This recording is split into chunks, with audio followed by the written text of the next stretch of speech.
This conference will now be recorded. Thank you.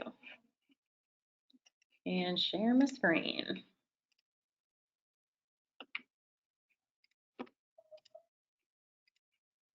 Okay. Again, I apologize if you can hear them out there standing or whatever it is that they are doing, and they seem to be having a lot of fun. All right, guys, so today we're going to go over 108.2, long hair tools and essentials. So we're going to dive into this just a little bit more. So as usual, let's get started. You can go ahead and, so the attendance and receiving hours, like the same thing. Yeah, yes, Erica. Okay, so we'll go ahead and use the chat this morning. So do you think you might invest in some tools or products specifically for long hair design, and why? And I am actually interested to know this from all of you guys. Is I know that when I started, what is the announcements you had? Okay, Joseph, that's fine. Okay, perfect, good. So some of us have. Wonderful, that's good. When I first started cosmetology school, I remember thinking that I was not interested whatsoever in updos. Something that I can tell you about hair is that sometimes you don't always get to choose what you do at first. In fact, I'm going to go ahead and make that bold statement that you don't really get to choose what you do at first. It's when you're building your clientele, you do kind of have to, or it's not that you have to, but I'm going to suggest that you remain as open-minded as possible and never keep yourself from a learning opportunity. So even if you're more interested in barbering as opposed to something else, or maybe you're more interested in color and you don't want to do updos or, haircuts or whatever, it's important that you know how to do everything. There's nothing worse than feeling unprepared when you're with a client. It is the worst feeling in the entire world. Same thing comes with your tools, right? You might think, oh, I'm never going to do old lady hair. I don't need one of those little, and I don't mean that disrespectfully. That's just that's common verbiage that you hear. I don't do old lady hair.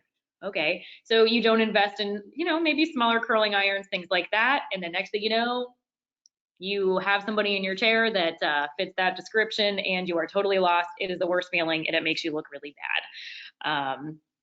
So I do suggest that you guys stay prepared, and it doesn't happen all at once or overnight. It's just over time doing this, you do add to your repertoire. All right, cool. So some of us already have invested, so that's great. Good to know that. All right, here we go. So we saw a couple of these photos on Tuesday for that lecture. We did see this little foam piece that we're able to add into the hair to give us a little bit of extra oomph. Looking at this model, you can tell that she has very fine hair. So yeah, I would definitely suggest using one of those. Over here we have hot rollers, and we're familiar with this technique right here. We have our round brush and our blow dryer, and then we have a Marcel over here. So those we're very familiar with. All right, so our thermal tools, I know you guys know what these do. So generally, the same is used in hair design, exactly. We've got our blow dryer used for drying hair, molding the hair. We've got our diffuser, Marcel, and flat iron. Yes, we know what that does. So for those of you who have not yet had the chance to use your diffuser, so your diffuser is always going to give you a look kind of like this. So the point of it is just to help your client's natural curl dry a little faster. And it'll help to activate any product that you have in there, any curl product. But you are not ever going to get that perfect Marcel, like barrel curl or anything like that with a diffuser. That's not what it's for. So remember that. Yeah, here we go. Spread gentle airflow. Diffusers, they're also not really meant to dry the hair all the way. They're meant to get most of that moisture out, and then once most of that moisture is out, stop, because it will make your hair super frizzy. Your hair, your client's hair. Yeah, someone's mic was on, but I think they got it turned off. Thank you. Yeah, so diffusers can cause a lot of frizz, especially if you look right here, notice how the diffuser is facing upwards. So it's actually going against the cuticle. I recommend leaning your client backwards a little bit to help combat that frizz, but just the nature of the diffuser in general, because it's blowing upwards against your cuticle, it's gonna cause a little bit of frizz. So don't leave it on there for too long. Pro tip. All right, then we have our curling iron. So temporary curl texture. We know that it's electrical. And then we have our flat irons. We know how those work as well. So temporarily straighten and silk the hair.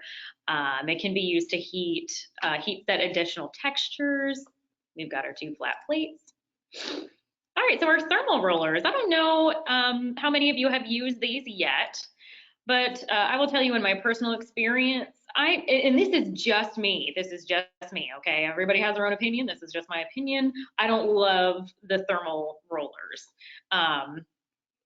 I just don't. I get more predictable results with a curling iron. Yeah, with a curling iron or a Marcel. The thermal rollers, you tend to get inconsistent heat with them because typically we have different lengths going on in our hair at any given time. And as soon as you take them out of their home, their heater, they start cooling off, as opposed to your curling iron, which is plugged in, so it's just hot all the time. So yeah, but this is a much more old school way of getting curls. Rollers are, I think they do predate the curling iron because they're already hot. You're more likely to burn yourself. Exactly, you pick them up with your hands and they're super hot. After trying them, they're definitely better for people trying to get a look at home. I agree with that as well. When I see hot rollers like this, I think, yeah, it looks more like something that we do at home. But is there a way to do them professionally in the salon? Is there a place for them in the salon? Absolutely, totally.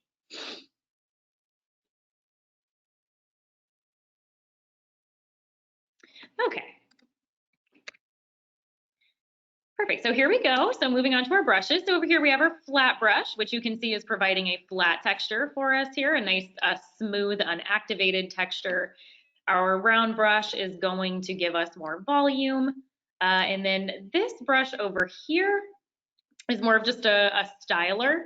That's going to get rid of some of your static electricity that you have, just get rid of some frizz. It's more just to kind of help silk the hair just a little bit. Okay, this is my favorite brush in the entire world. This is called a Denman brush, or a 7 or 9 row brush. Denman is the brand. There are other brushes or other brands that make these types of brushes. So the general term for it is 7 or 9 row, but I know it is a Denman, and this is a Denman. I'm sorry, it is. It is my favorite brush in the entire world. It's beveled. There's a lot of hold to it. They're just amazing. You can use this for unactivated texture, activated texture. It's fantastic. I love that brush. I actually got one of those in my kit when I went to cosmetology school. And remember, I did not go to Sun State. I went somewhere else in Orlando many years ago.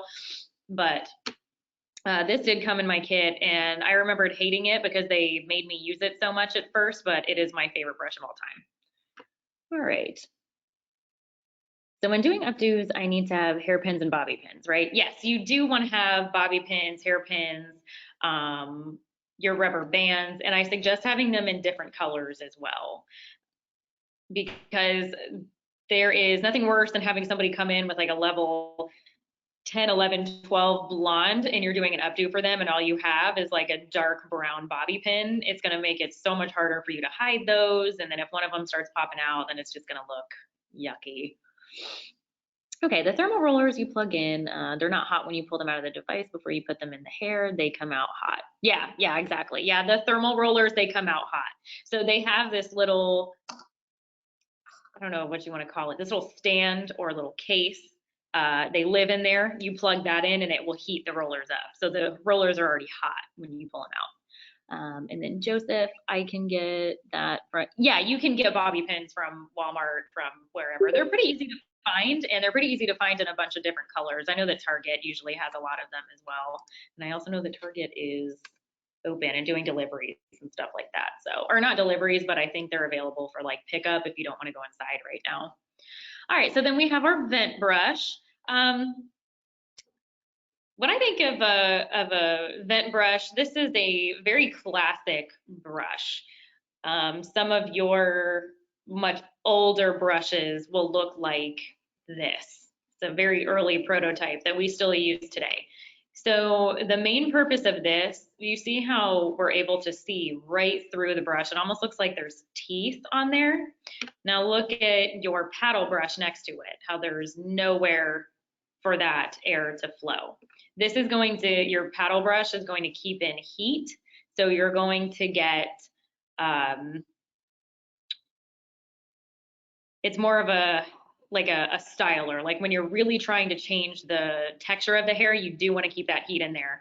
And you want to keep as much tension on the hair as possible. Your vent brush, you are mainly trying to just get the hair dry and you're looking for whimsy texture.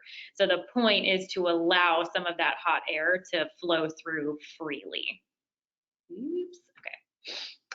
Here we go. Yep, so we've got our smooth finish and then more movement and texture. Boom. And then our cushion brushes. I think you guys do get one of these in your kits. Oh, sorry guys, hold on one second. One moment. Wait, hold on, let me, I don't know. What's up?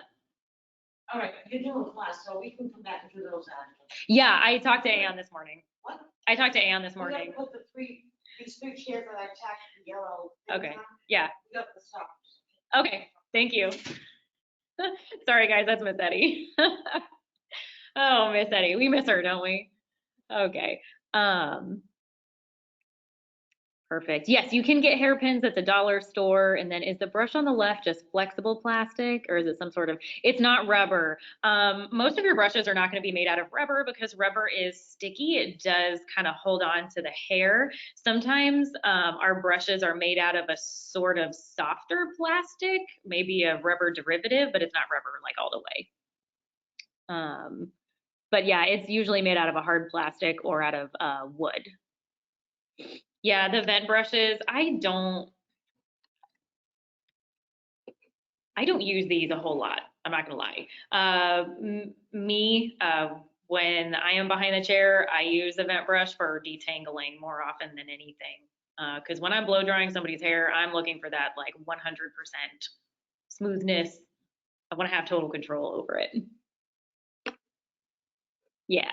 Yeah, you can use it on wet or dry, but I usually use it to detangle. All right, so our cushion brushes, dense bristles, they can be either natural hair that the bristles are made out of or synthetic or a combination of the two. It is used on dry hair to relax the set, to back brush, increase the shine, smooth the surface of the hair. Yeah, so this isn't really meant for blow drying. We can use it for that, but this is more of a styler. So you know when you're doing an updo and you get a lot of that teasing and then you need to smooth it out, that's what a cushion brush is for. Oh, this brush, yeah, okay. Yep, this one, same thing, it's just made out of plastic in some kind of, I think it's like a mesh material, this one in particular. Yeah. Then we have our round brushes. You guys are very familiar with these because they are the exact ones that come in your kit. Yeah. Volume, it creates curve and texture. There are different diameters. Yeah, that we're familiar with. And then we have our combs, so different sizes. All styling combs. Technically, you could use either one of these for cutting, but for the purpose of this lesson, so this is our Master Sketcher. It's a very large comb and it's used for back combing and smoothing the surface. And then your molding comb is used to distribute. So it's used to, I guess, like get your, like section your hair out. Thank you. It's used to section the hair. Then we have a fine tooth tail comb, also used for sectioning the hair, for finishing and detailing. And we'll talk about what that means in a little bit. And then we have our wide tooth comb, which can also be used for back combing and finishing techniques, but this is a much more rare tool to use with updos. It would have to be a very specific updo that you're doing. See how we can see through this similar to how we do the vent brush. When you're back combing, you typically want a comb that looks more like that because it's going to give you a finer tease. This is going to give you a much more noticeable tease with, it's like a looser tease. So a little harder to use, I think. All right, so our long hair essentials. Lovely. So we can tell over here she's got a little foam piece in there, so they're not quite finished putting her together. But yeah, so many different supplies are available, different colors and sizes, like we were talking about our bobby pins or our hairpins. They come in different colors, very important. They even come in different shades of red and things like that too. They're getting really colorful with it. They come in different colors like blues, pinks, if your client has fun color hair like that, the fashion colors. All right, so our bobby pins. Bobby pins are the ones that they touch. They're really close together. There's a lot of tension in them. And then our hairpins, where are the hairpins? The hairpins, see how they look kind of like, almost kind of look like chopsticks a little bit. They don't touch. These are used for loose textures like this, when you're not trying to keep hair tightly together, but you want to keep a looser texture detail in your hair in place. So you can see right here how they're just placing them. As soon as he has them all placed, he's gonna push them in. So it's not going to change the like the closeness or the tightness of this. It's just gonna keep all these little loops exactly where they need to be. Okay.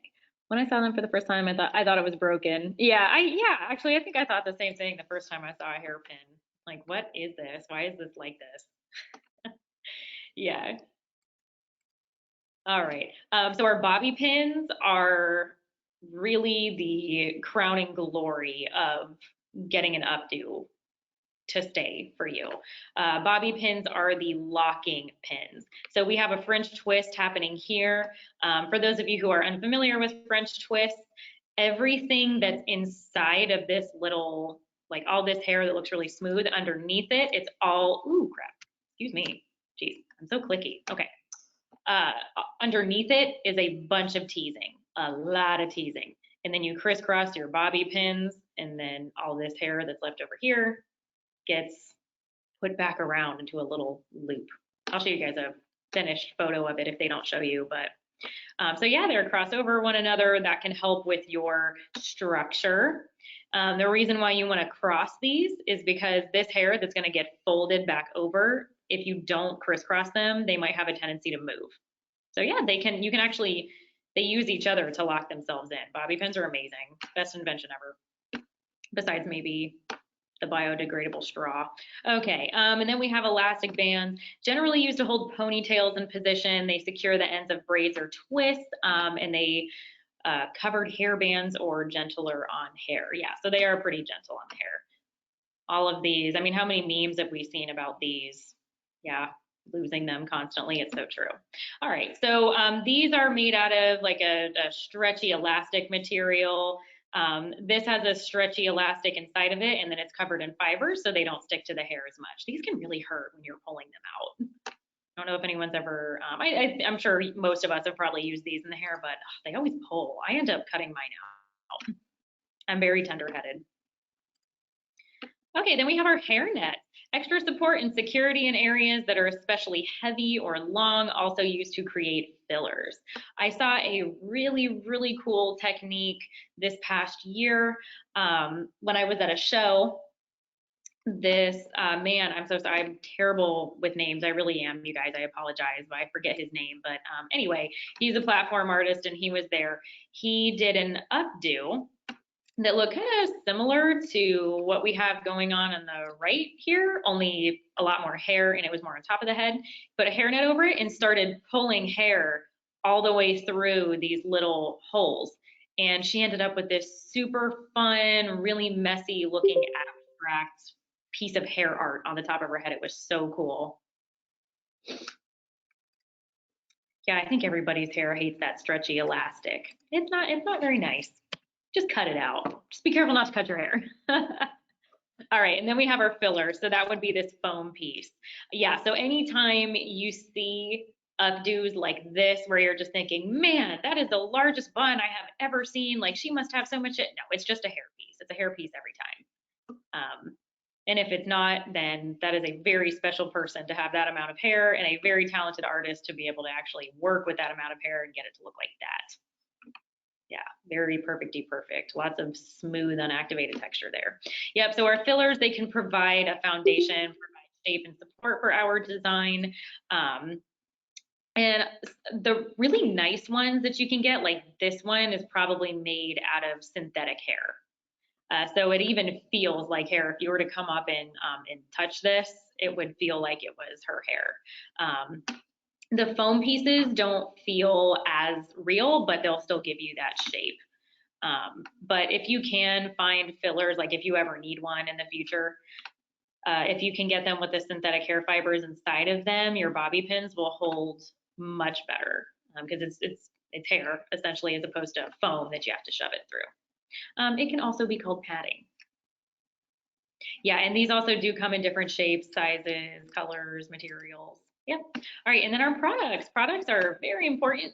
Long hair is exposed to more stress than shorter lengths. That is very true. In this chapter, Pivot Point, something that I really like about Pivot Point's chapter on long hair design is that it expresses the importance of the health of hair when you're doing an updo. Has anyone ever seen, okay, bye Joseph. Has anyone ever seen someone with an updo and it just looks like dried hairspray all over? It looks like you just can't touch it. Yeah, or it looks dry. Right, yep. So when we see that, our updo wasn't done, it wasn't thought out all the way. Or you can tell, yeah, or you can tell that there were some technical difficulties. Oh, Miss Eddie's coming back in again. 1 second. I'm so sorry, guys. You okay? How many rubber stamps?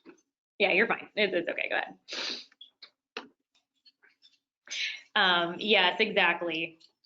So your updos are supposed to look shiny. They're supposed to look intentional and purposeful, and you shouldn't be able to see those beaded, dried beads of hairspray on top of it. If your updo is looking dry, something went awry. That doesn't mean that it looks bad or that you did something wrong. It just means that there's something that could be done better than next time.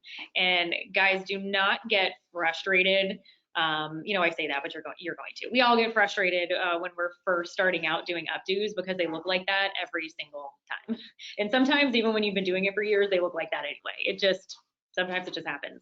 But it takes a lot of practice and a lot of time, effort, practice to get your updos to look super polished the way that they're looking in these presentations. Right? I mean, it's very rare that someone does their first, second, third, 10th updo and it looks this perfect. It takes a lot of practice, you guys. So don't get too frustrated. Okay, thanks, Hunter. All right, so natural stresses. Okay, here, speaking of the health of the hair, do you have any recommendations for hair growth, argan oil supplements? So my recommendation for hair growth, scientifically speaking, there are only, I think, 1 or 2 products on the market that will help you grow hair back. And when I mean products, there are different brands that have those products in them. I just mean like an FDA approved, like, they claim this works. And that's going to be minoxidil. And then off the top of my head, I can't remember the other one. It's a little bit newer. Same thing. Yeah. So for growing long hair, yeah, same thing. For making your hair grow faster, the only science that we can really back I guess back that with is kind of what goes into your body. So a lot of that has to do with your climate. If you live in a really dry area or a really cold area, goodness, Kylie, get it together, area, your hair is less likely to grow as fast because your scalp is a little bit drier or it's not as healthy. If you live in more humid, hot places, your scalp has more moisture retention in it, so it creates a better, I guess, like a better foundation for your hair to grow out of. But my recommendation to you is to, or for anybody who's trying to grow their hair long, I find that the issue is not, contrary to popular belief, the issue is not coming from your scalp. It's the issue is really at the ends of your hair. You've heard people say before a million times, oh, my hair just reaches a certain length and it just stops growing. That's not true. Your hair is definitely growing.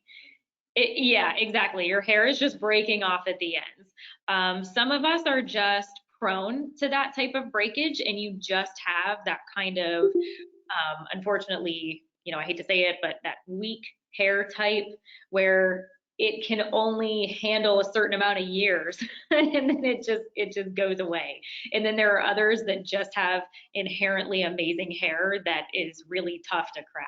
And those are usually the individuals that have that long, beautiful hair. It's just genetics. Yeah. So if you are one of those individuals that is struggling with getting your hair to grow past a certain point, you need to start focusing on the ends. So use products that have protein in them, leave-in products. The ones that we are most familiar with would be their Redken Extreme. There is a split end sealer product by Extreme that actually works really well. What that does is it puts a cap on your dead ends. So it's basically just like putting a little hat on your ends so that it keeps them from breaking. So it is something that's more cosmetic, and you do have to use it all the time, just like taking a hat on and off. You have to put your hat on in the morning, and you should be able to find it easier to grow your hair. Yeah, okay, it doesn't really say. Yeah, so try that, and if the Extreme isn't working for you, then I would move on to a different product, maybe just like a different product line. Like you could try my favorite for breakage, my favorite line is right now anyway is Kenra, their reconstructing line. Oh my gosh, it's amazing. My hair only feels right when I'm using that. I hate to say that, it's not that I don't love Redken. I do like Redken, but at least for me and my breakage that I have going on right now, Kenra has worked really well for me. Yeah, you're welcome. All right, so the right products at the right time. So you'll need to have products available to you to tame unruly hair, to make it look healthier. So our shine sprays, and then our hairsprays to support the longevity of the design. So you always do want to use hairspray. See this guy here?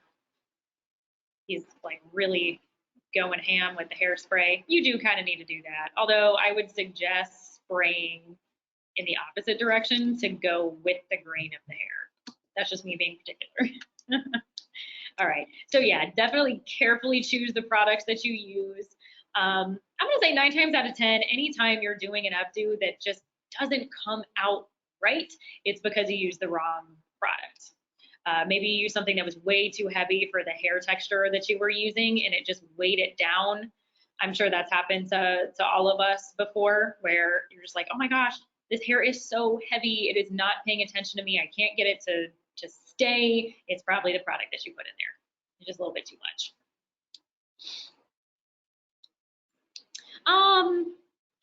Not necessarily the hairspray, but more like a styling product. So like any creams that you would put in before you're blow drying it. Or yeah, maybe if you just use the wrong hairspray in there. Also, keep in mind that not every single client you have that you're performing an updo on, you're not going to do a blow dry on every one of them. I'm sure you all have heard it before, because most of us have had updos or done them by now, where you hear that, make sure that you come in with dirty hair. That's a huge pet peeve of mine. That is a huge pet peeve of mine. Never tell your clients to come in with dirty hair, because they're going to do exactly that. They're going to come in, their hair hasn't been washed for 3 or 4 days, and then you are never going to get a professional updo out of that. Please don't tell them that. Tell your clients to wash their hair the night before they come in. If you're not planning on doing a blow dry, just tell them wash it the night before, day before at best. Never tell them to come in with dirty hair, because dear God, they will. They will totally do it. All right. So all hair types. Cool. All hair types. We can use thermal protective spray. So this is to help heat damage. So we have the Iron Shape 11 in Redken. That would be our thermal protective spray that we have in our line. Andrea, I was told to say do not wash within 24 hours. Yeah, and you can say that. Yep, you could say don't wash it within 24 hours. That's totally fine, because it's only a day's worth, but that's what I mean, like no more than 24 hours, because then what starts happening after that point is all of our natural oils are coming in. So if you try to do any sort of updo, you're going to have to work against all of those oils that are going to make that hair heavy. And then especially if their hair, if they've gone maybe 3 or 4 days without washing it, you're going to end up having to do a blow dry all over again anyway, just to start fresh. So yeah, 24 hours I would say is the good max, but you don't want like legitimately dirty hair to work with. All right, cool. And then working spray before and during hair preparation. So this is just a light hold hairspray. Our finishing spray after the design is complete. This could be a medium to high hold hairspray. And then our shine spray doesn't have any hold, it's just shine. So we're familiar with the Shine Flash and Redken. That would be our shine spray. Now, fine to medium hair only, you can use a detangler, you can use a mousse, volumizing spray, or a pomade. Be careful with this one though, that could mean a lot of different things. Now, fine to medium hair, if you have very thick hair, you don't want to use a volumizing spray, because then you're just gonna, or a mousse, it's gonna create too much hold and you won't be able to work with that very thick hair as well. So these are really only for fine to medium. All right, and then our medium to coarse hair, a leave-in conditioner is gonna be great. It's gonna help us with that shine. It'll help us comb through it. Maybe a gel, again, be very particular about this. I think they mean more of a blow dry gel. So like the Velveteen, Redken Velveteen blow dry gel, not your like Gorilla Snot, not like the blue gel that we use. Don't do that. Silicone serums, we're familiar with those, just a regular serum. That's gonna help make the hair shiny. They'll put a little bit of shine back in there from any heat that we put on it or any hairspray. And then potentially like a wax, you could do that. This is really good for pieciness. And I'll show you guys later a couple photos of some updos that you would want to put a wax in like towards the end. I know that sounds like a weird product to have in an updo, but I'll show you. It's a very pretty updo. I like that. Okay, so we're just gonna go ahead and go over this together, because you guys know me by now and know that I'm gonna give you all the answers on accident anyway. So, okay. In long hair design, the application of thermal tools is mostly focused on the preparation of the hair before putting it up. True, yes. So we do want to create that roadmap. Oh, hold on, I see some questions. For some reason, wax sounds sticky to me. Is a wax like edge control? Actually, I would say the edge control, that one's more of like a pomade. It does have kind of a waxy texture, but yeah, it could be that. It's also typically though, like in updos, your wax is going to be used more towards the ends. In fact, let me just go ahead and show you guys what I got. A couple different decades of things for you. Where are we? Like, okay, this, like that right there. See how our ends are kind of straight. you would definitely want to put a wax towards the end of these to keep that PC texture at the bottom, because that, for this design in particular, that's the whole point, is to keep it really PC. But yes, your edge control, that's either going to be a pomade, it could be a wax, but I tend to like, for edges, I tend to like more of a pomade because it's clear. The wax might add a little bit of like, it could make the hair look matte. If that's the look that you're going for, then fantastic. But if you do want it to be a little shinier, then you'll want to use the pomade, like the Design Essentials Edge Control. Okay. Yep, so diffusers focus airflow in not a small area, but a large area, very large area. And don't forget, that can cause us some frizz. So thermal irons use heat on dry hair to create texture changes that are temporary. So you're not going to be able to flat iron somebody's hair and have it stay. However, on that note, when you are flat ironing your client's hair, especially if your client has very fine hair or even natural hair is very susceptible to heat damage. Don't forget that. So while this is saying thermal irons use heat to dry hair to create hair that's temporary, you can permanently damage hair by using too high of a heat. And you'll be able to smell when it's happening.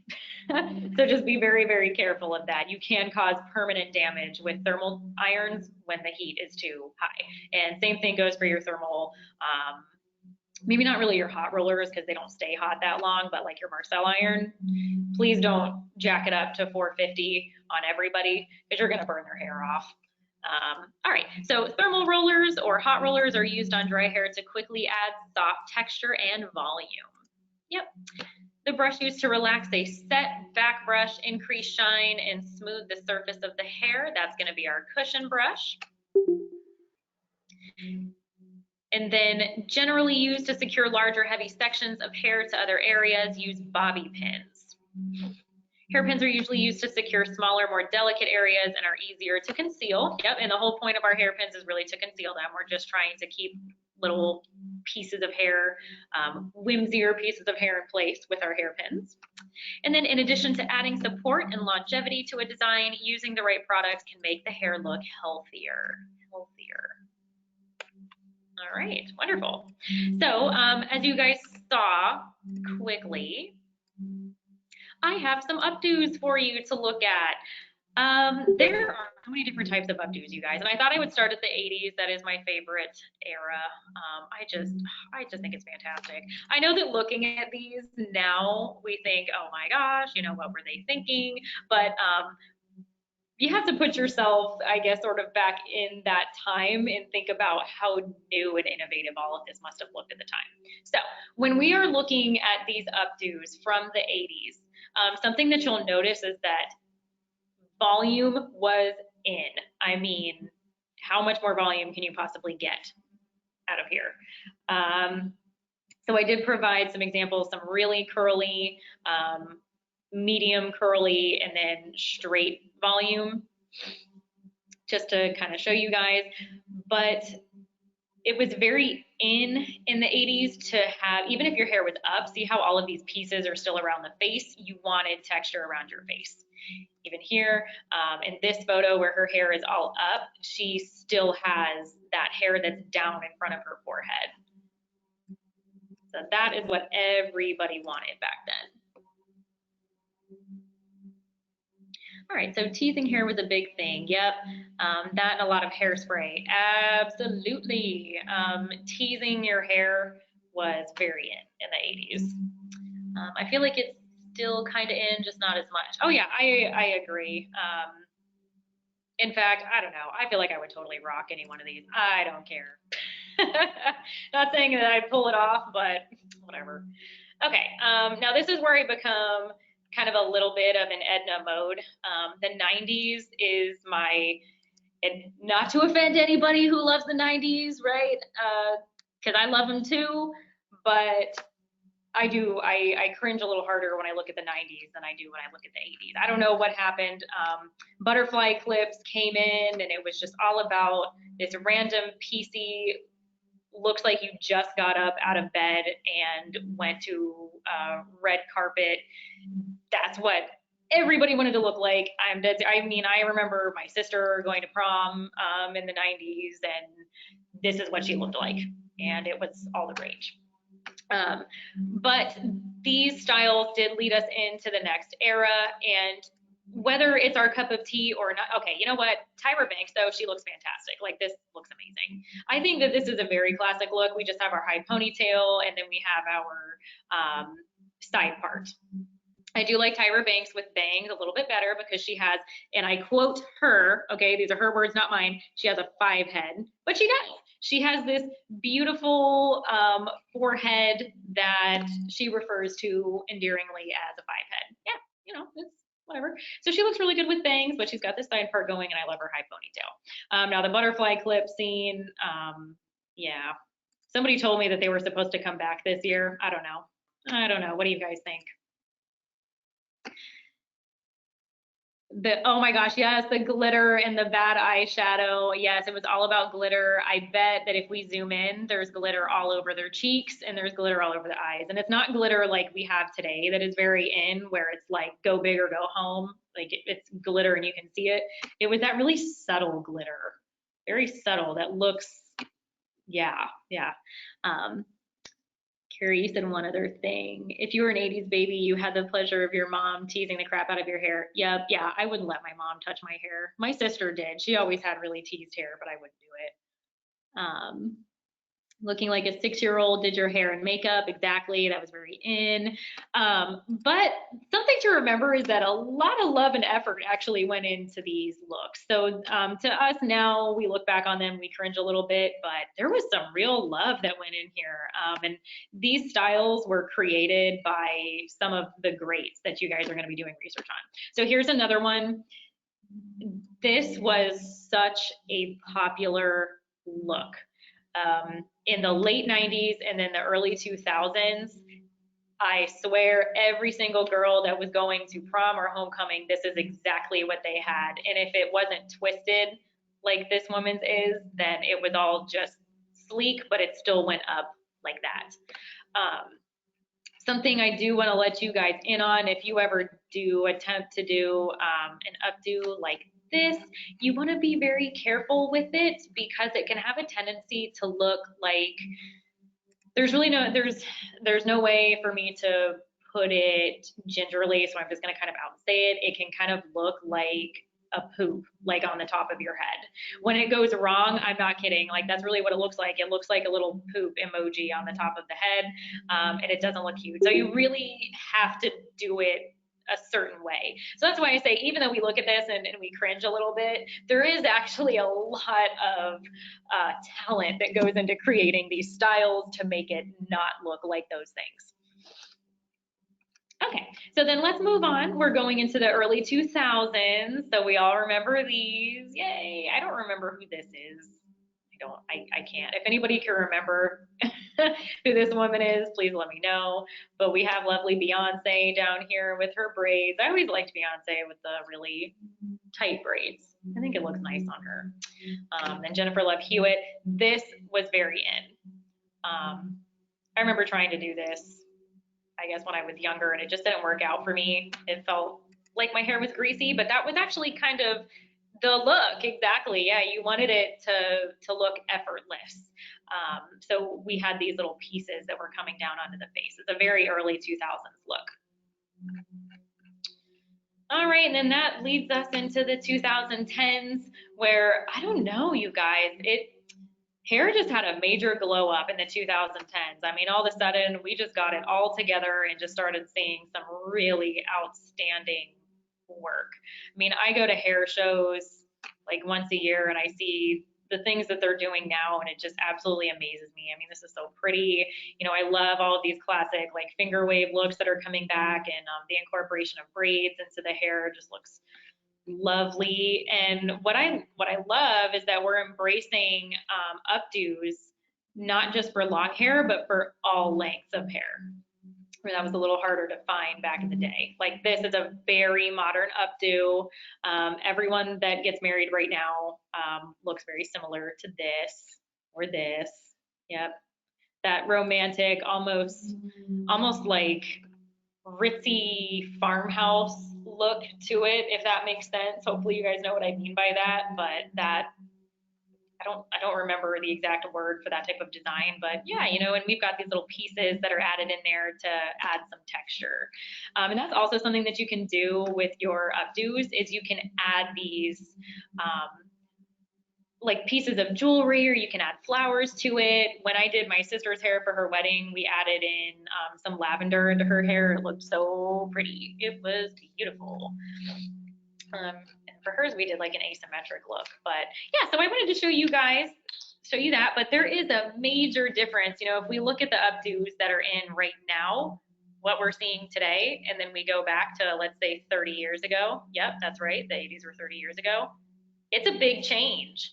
And you can see, I think that speaks volumes about how the world has changed. Just period, you know, not just hair, but just, you know, women in general and even men. All right, fantastic. Let me take a drink. One sec. My nasty watermelon water that I have going on this morning. So does anybody have any questions about that?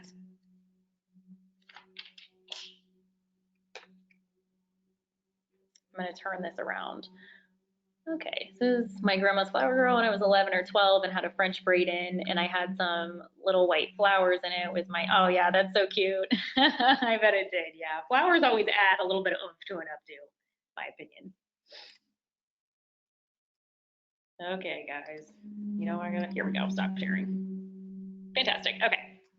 So I do actually want to do a quick, when I say like quick, this is going to be quick, but I do want to do a quick demo for you. So something that I get a lot of questions on, like on the floor when I'm helping you guys, is teasing. I get questions about teasing. 2000s babies had a mixture of hairstyles. That's awesome. You know, I think go big or go home and try everything. That's me. I always say, like, you know that there's a lot of theory behind face shapes, body types. We go over all of that in cosmetology school and like what looks best. Me as a stylist, I think that your personality matters more than anything. You know, you could have the roundest face in the world and you want the roundest haircut in the world, but if that's what you want and you're ready to rock it, I'm ready to give it to you. Yeah, it does. It's all about the person. Okay, so I'm gonna spin you guys around, and I might have to fiddle a little bit with my, hopefully I'm not making anybody dizzy, and hopefully you can see this. Good, you can. Maybe go just a little bit closer. That's better. Okay, so I get questions a lot about teasing. When am I supposed to stop teasing? How do I know if it's teased enough?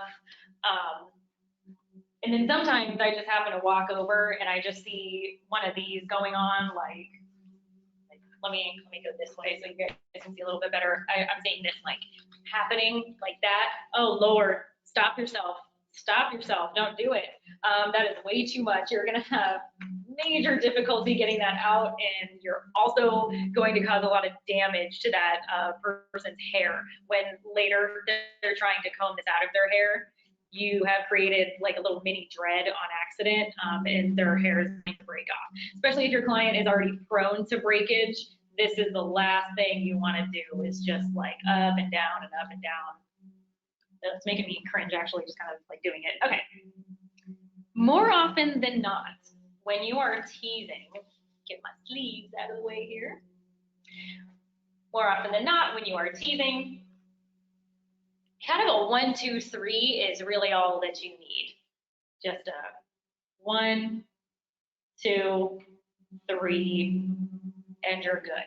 Now, if you're doing an updo that requires you to go all the way up, like if you're trying to do one of those 60s, like really high, kind of like Texas hair situations, then you can go ahead and 4, 5, 6, but that's it. You never want to go in and then drag it back out. In, drag back out. Don't do that because you're hurting the hair. So one more time, we'll take our hair And you can either start, depending on how much you want, you can start all the way from the top and then you can push down to the base, or you can start halfway in and push down. Just depends on how much volume you want, but down and then have your comb come out, and then you can So go are back you in. not like each time that you tease, are you not going all the way down to where you stopped um each time before? Not shoving it all the way in. So when you are teasing, you don't want to jam it all the way down into the base, because if you do, you're pushing all of your volume super close to the head. So you Yeah, don't but want you see how you just stopped right there? When you go to. in again, are you not going to go all the way down to, that point? Are you going to stop right before that? I see what you mean. Yeah. So I'll stop. I'll go kind of to like right here and then right there. It's right where my last tease kind of stops. Let me get this a little bit closer so you can see what I mean. So that was my first tease. And then my second one goes to like right there. And then my third one is right there. So Okay, I you see. don't, yeah, see what I mean? So each time, if you're going back in and then you're trying to push it all the way in, that's going to create a dread. So you can see the difference there. See, it's going like all the way up. And I say it's creating a dread. It's not creating like a real dread, but it can. Like this is how you can end up really damaging someone's hair by jamming all of it in close to the scalp. And then you're also going to find that you're doing all that work, but then like when you kind of comb it out to try to get it a little bit smooth, you're only going to have like this much volume right at the scalp, as opposed to like a nice consistent oomph all the way through. So that's why you don't want to shove it. You never want to like force this all the way into the scalp. So your first one, you can go a little bit close, and your second one, you'll stop to about there, and then your third one there. Okay, and one last question. So you see how when you start teasing, you see how you had the ends of the hair? Are Mhm. you going to start teasing from where your hand is, or are you going to start like in the middle of that section and go down? Yeah, that's actually kind of up to you. If your client says, give me as much volume as you possibly can, then go ahead and start here, because you're Grab going to as be, much as you can. yeah, you'll be able to push more and get some more volume out of it. Mhm. But then if you're saying, I just want a little oomph, that's all I need, then that's okay. Then you can just go ahead and start from the middle. That's it. Okay. Yeah, so the higher up that you start, the more hair you're going to push, the more volume you're going to get. Okay. Cool. Something else, and I actually just learned this. This is a really interesting technique. And when I say just learned this, I mean like I just learned it this year. And it's such a simple technique. It was like, why didn't I think of that? But in a pinch, if you don't have a comb and you need to tease somebody's hair, you can totally tease someone's hair with your fingers. It's weird. So you'll just pull this up and then just push it down, and it 100% works. It's so easy. I mean, I don't know. It's just one of those things. I saw one of our educators doing it. I was like, what are you doing? She goes, oh, I'm just teasing with my fingers. I'm like, that's incredible. It works. It's amazing. It works. So I mean, if you have a comb, totally do it. And this doesn't look as professional as, using your comb, and it's not as consistent. But yeah, in a pinch, you can totally do that. Just lightly, same thing, just kind of push down. In fact, what that technique of just kind of teasing it with your fingers, like so, is really good for that scene kid hair that we were seeing in the early 2000s. Does everybody know what I'm talking about? If not, in fact, some of us probably don't. So I'm just going to pull up a picture and I will show you what this is really, really good for.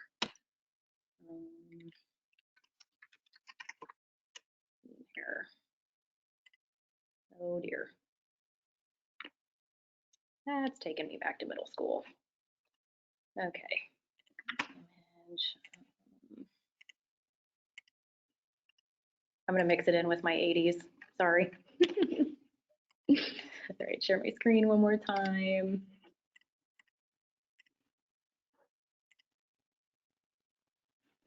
Okay, so this is scene kid hair right there. See all that texture?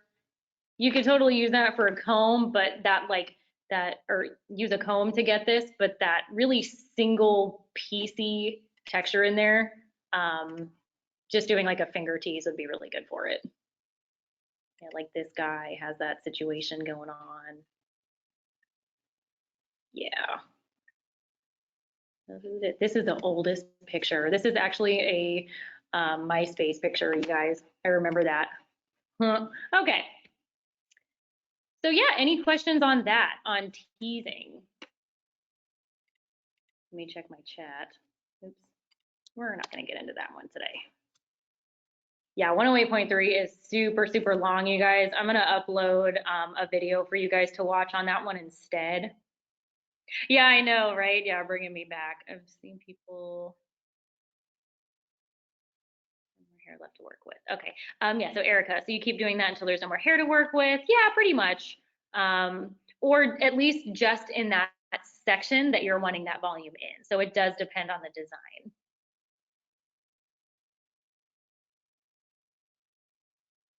And the two others. Okay. All right, good. So yeah, and I think Erica, that was you that asked me if you could use a brush to tease. Yeah, you can. The only difference, let me turn you guys back around so that you can see me. Stop sharing. Okay, so the only difference, so if you look at this comb, see up here, right there, how there's like edges or rifts or something in it? This is actually made for teasing. So it has this extra texture that's added towards the base of this comb that's gonna help rough that hair up a little bit. So, and then this right here is a pick for you to help pick it out. So let's say that you did one of these situations where you really just got this way too tight, you teased it way too tight, you can pick it out. It'll help you do that. And it'll just become fluffier. So whenever I'm teasing hair, I always use one of these. That's just what it's for. You're gonna get the best results out of using something like this. But you can, in a pinch, certainly use a brush. When I'm at home, because every once in a while, like I'll tease my hair when I'm really just wanting this whole thing to just be like up here. I'll just use my brush. It's fine, like it'll work. But if I was doing this on a client and I wanted really professional results, I would use my proper tools. Yeah, your proper tools are always gonna give you the best results. But I remember teasing being one of those things that was so hard for me when I was in cosmetology school. I don't know, it just took me forever to wrap my head around it, and I feel like it was never properly explained. No one ever told me where to stop, so I was just damaging everyone's hair.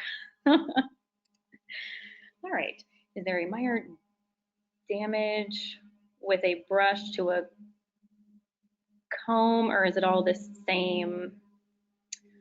Erica, could you ask your question one more time, just to make sure I'm understanding it? Oh, is there more damage with a brush to a comb, or is it all the same? Oh, okay. No, so if you were to cause any damage to the hair, it wouldn't be your tool's fault. It unfortunately would be your fault. It would just be you teasing way too tight and way too much. Actually, to be honest with you guys, where I see the biggest mistakes happening with teasing, it's not with updos, it's with balayage techniques. Oh my goodness. So I know that we have seen those videos where we'll do our balayage techniques and they say, yeah, tease it so they don't get that line. They 100% mean 1, 2, and done. Like just leave it. Yeah, just 1, 2, you're good. Get your balayage on there. Oh Lord, when I walk over and I see somebody just going crazy like that, that hair is gonna end up having to get cut off, because not only did we just really over style it and it's getting wrapped around itself, so when we go to brush it out, it's kind of like shoelaces. Like when you tie your shoelaces, the tighter you pull, the tighter that knot becomes. If you tease too much, later on when you go to take it out, it's that same thing. So your hair is going to sort of break off. I watched a guy, he pulled thin pieces and he pushed 1 time every other piece and 2 times every other piece. Yeah, there you go. That sounds great. Of course, I like can't see it, but like visualizing what that would look like sounds good. But it's always very like gentle. There's never a reason to just like go in there and go crazy. But yeah, with that balayage technique, if you have way over teased on top of putting bleach on it, it's over. I mean, you have damaged somebody's hair so bad. I was working in a salon, you guys. This is when I first started doing hair, and this was not me that did it. It wasn't me. It was some guy that I was working with, and I had to help him afterwards, try to brush it out. He did that. He teased this woman's hair nearly to death. And it was so long. Her hair was longer than mine, right? So her hair was probably about like down here. And she wanted it balayage. Well, the teasing that he did, now remember, if her hair is all the way down here, he had a full blown like hard tease at least all the way down to right here. And then he put bleach on top of all of that. He brought the bleach up into the teasing. It was over. I mean, she ended up having to cut all of it off, all of it. She lost all that hair. So please don't do that. Yeah, if you are ever doing the teasing technique with your balayage, just 1, 2, you're good. If you want to do a little bit more than that, that's fine, as long as you're not being really heavy-handed, but there is never a reason to get my head back here. Yeah, never a reason to, and then just put like bleach into it. She's gonna lose her hair. I still like think about that woman today, and I'm like, oh my Lord, I'm so sorry. But yeah, learning experience for me. I mean, I don't think that I would have done that anyway, but you never know. You really never know. All right, so does anyone else have any questions about that? Or just updos in general? Anything that we feel like is really trying us when we're trying to get this done?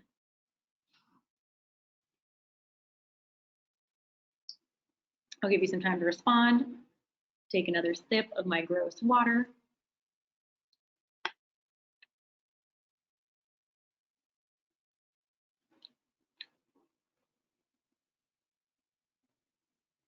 Tease either, oh, okay, yeah, Andrea, I just saw he parted very thin pieces, and every other piece he teased either once or twice. Yep, just once or twice, that's it. That is all you need.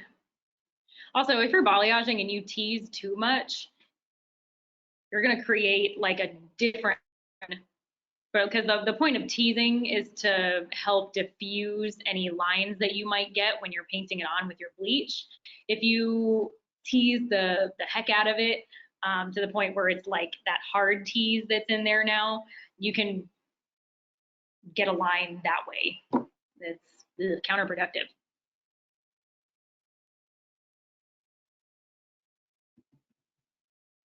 All right, perfect. Jasmine, I'm still not sure when to use a hairpin instead of a bobby pin in my styles. I fully understood what the textbook said, but I feel like I always manage to just use a bobby pin. That's okay. I will tell you, if this makes you feel better, when I'm doing updos, or when I was, I'm not behind the chair anymore, but when I was, I barely used hairpins, like barely used them ever. Bobby pins, to me, they just hold things in a little bit better. There are just really specific styles. Let me see if I can find one for you. Let's see. PC updo.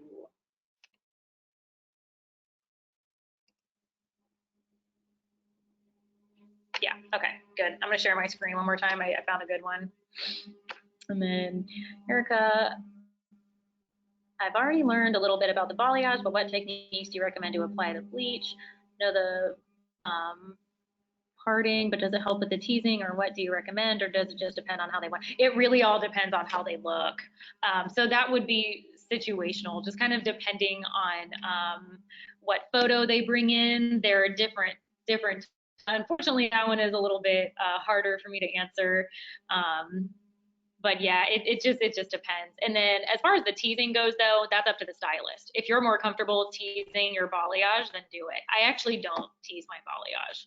I don't. I think I got so scared by that guy actually. I mean, I know that I would never allow myself to do that to somebody, but I think it really scarred me, like seeing that woman's hair all come off like that. I just don't really tease my balayage. Yeah. Yeah, no, it's really just up to you. Yeah, the teasing part. It's think of teasing as like a sort of insurance that you can use to make sure that you're not getting any weird, like yucky splotchiness in there. Okay, so cool. Let me share my screen one more time so that you guys can. I always click on the wrong thing. It's right here, Kylie. Like, get it together. Okay. So for this, I would use hairpins in this. So even though the inside structure, so the inside structure, she probably has like a ponytail in there, and then tons of bobby pins keeping it all to the nape of her head.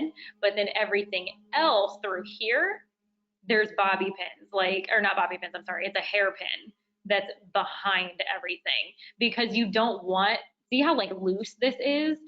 If you use a bobby pin for everything, it's gonna make it look too tight because we want it to look really effortless and romantic. So there's hairpins in here just to keep that hair in place, but not to like tighten it all the way in. Yeah, so hairpins are really only used for things like that. Like in this, I'm sure there's little hairpins like behind this piece. There's definitely got to be a hairpin in there. But see, it's not tight, it's loose, and it just kind of looks like the hair is staying like that for no reason. It does, it's defying gravity. So your bobby pins are used inside on your internal structure. So you have to think about it like a building.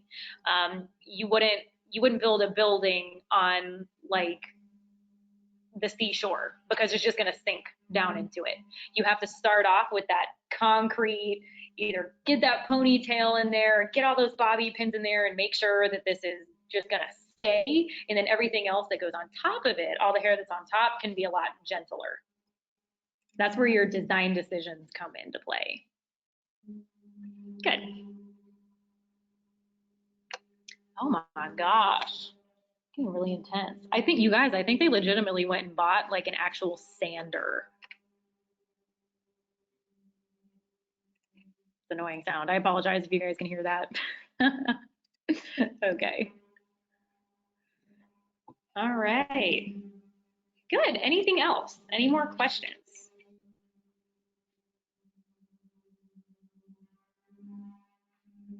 Okay. So, like I said to you guys when we started out, I am going to have Miss Crystal and Miss Shannon help me contact each and every one of you today. So if I can't reach you by phone, then I'm going to go ahead and send you an email. Not trying to harass you. We just want to touch base with everybody, okay? And then if you have any other questions at that point, feel free to ask me. Feel free to ask Crystal, Shannon.